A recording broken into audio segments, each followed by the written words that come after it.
Well, while we were in the Pacific Northwest doing Powerland and Portland and all these things, we wanted to go by Astoria. Yes. Astoria, the famous town of Astoria, very old town on the Pacific coast.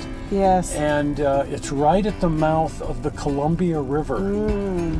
Just really neat. And the cool thing is they abandoned their railroad tracks years ago that fed the wharf. And just recently, well, fairly recently, they decided to turn that into a historic trolley. Yes. So check this out, it's really cool. Well, this area is just bridges everywhere. Look at this one. This one's a long one. This is a massive one. There's an even bigger one right there at Astoria. But along with bridges, there's this great trolley here at Astoria. Is that thing neat or what? Astoria is just such a beautiful little place, isn't it? Oh, I love it here. It's just a typical, almost a port town. It is. Well, we've been wandering around on the Oregon coast here for a while, and you can't wander around on the coast and not pay a visit to Astoria. My favorite part of Astoria is built out over the Columbia River. So much of this town has always been on legs out in the river. One would almost think they're on the ocean. The river's so wide. Yeah, it's 4 miles wide right here, and we're still 14 miles inland. But the river really gets wide at this point, and it's just like being out to sea. I mean, even the giant ships come sailing right up in here. Which is to say, Astoria's always been a major port right on the Pacific, dating clear back into the 19th century. This is really a fun place to visit. I really like the little restaurants along the piers and just a fun tourist attraction. The most noticeable feature in town is the 4-mile Meg Ler Bridge, North America's longest truss bridge. What in the world is up with this? Well, so much of the town has always been built out into the river, and it's just succumbed to the ravages of time, and it's no longer there. And other buildings are still here, but no longer being used the way they originally were. Of course, you can't have a seaport without a railroad, and this is actually the Bay Area. But Astoria had its own rail line as well, and it was abandoned a long time ago because it's not really a seaport anymore. So now they're using it for the Astoria Trolley. How cool is that? Well, that's wonderful.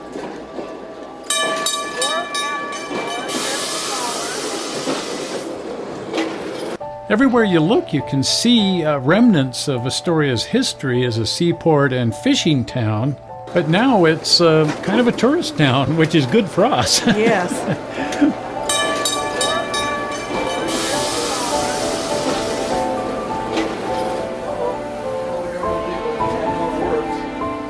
Want to go for a ride? Absolutely. I love riding trolleys. What's not to love about riding on a trolley? Out on the river. This is the brake. Just makes it go forward. That'll do. I have one of those on my desk somewhere. Yeah, you do. Okay. You gotta reach for 2 bells. I can't move this thing.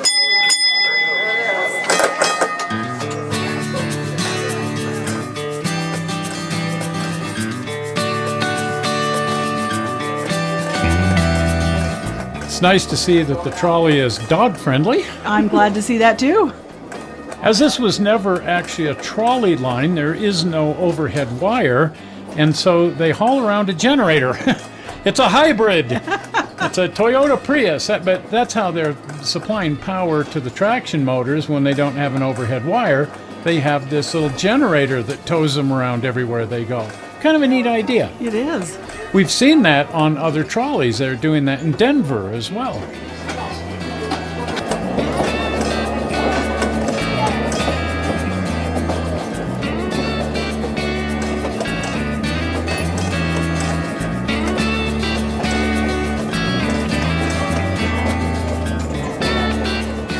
So much of the line is built right out on the pier over the river. That's my favorite part. It's just neat to see that sort of thing. I love it.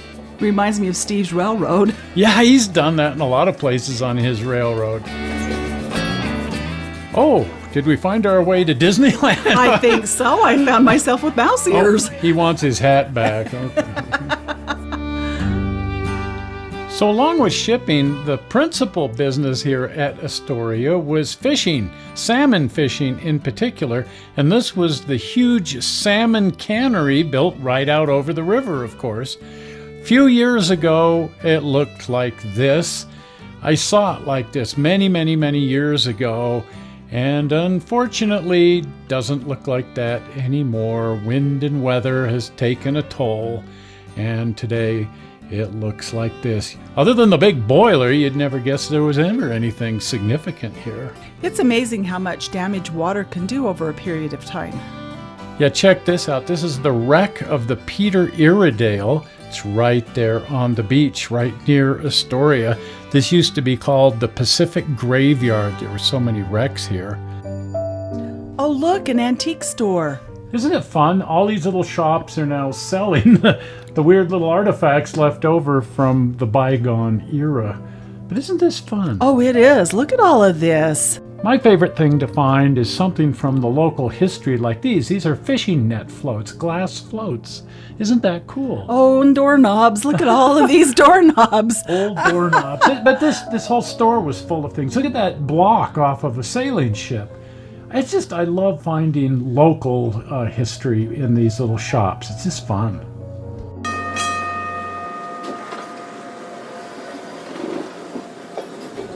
This trolley actually came here from San Antonio. It was a trolley there.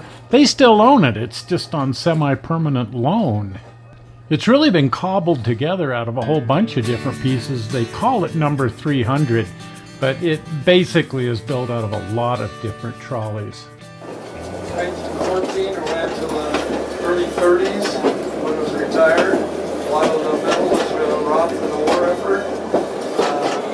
It was also used for a chicken coop at one time, a pottery business at one time. A woman lived in it for a short period of time. The Pearl Brewing Company recovered it and fixed it up, and then they fixed it up for the World's Fair there in San Antonio. You see the red roof on that little tower right there? I do. That is actually the channel marker. Oh. That's the red channel You're marker. kidding me. The green channel marker is on that buoy that you see floating out in the river. But the bottom of the river just drops off right there, and the deep channel is just there. So when you see these huge ships sailing up the river, they're passing within just a couple of 100 feet of the end of these piers. Oh my. Because that's where the deep channel is. It's just nuts. It appears a lot of these buildings are still being used for fish processing. Oh yeah, it's not a dead industry. It's just smaller than it once was. But probably about half of the buildings are still being used for processing and canning fish, particularly salmon. Boy, now you're making me hungry. Yeah, me too. After we finish our little ride, let's say we grab some fish at one of these little restaurants along here. Perfect. I hear they're excellent. At the west end of the ride, we're back on terra firma. Isn't that another word for solid ground? Yeah, I just kind of like a $2 word, you know me.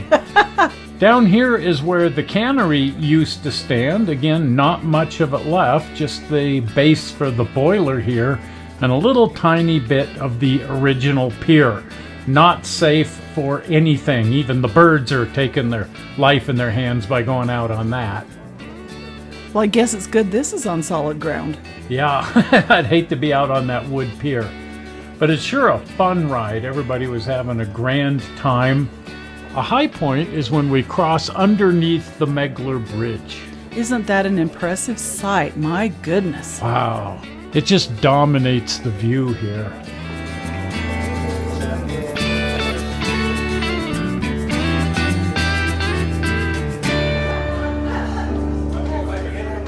So we made good on our promise and had some fish at Pier 12. Oh, that was fun. Oh, what a ball. And of course, Karen couldn't resist the temptation of doodling. And so we just kind of left behind her signature here. My calling card. Your calling card. I have no idea what they did with it, but hopefully they had some fun with it. I hope they would go to the channel. Yeah, watch a couple of movies.